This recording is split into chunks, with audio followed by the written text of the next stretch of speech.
Okay guys, let's go. Panoorin natin si Kuya kung paano siya gumawa ng dosa. Let's go. Ganyan pala, mekos-mekos lang. Oh, madali lang pala. Hindi natin makita kung paano siya gumawa ng mag-bake siya ng ng dosa na ginaganon-ganon. Hindi natin nakita. Yan.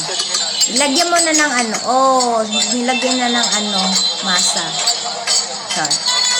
Siguro masarap din to. Sa Malaysia, meron mga ganyan na pagkain, guys, kasi maraming mga India din doon. Yan, si Kuya, ang galing. Medyo malinis pa siya, malinis. Tulad ng mga iba. Ayan! Sige Kuya, galingan mo! Masarap talaga yan.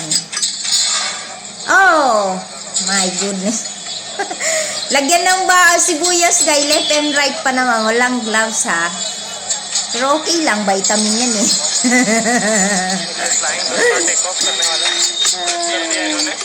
Yeah.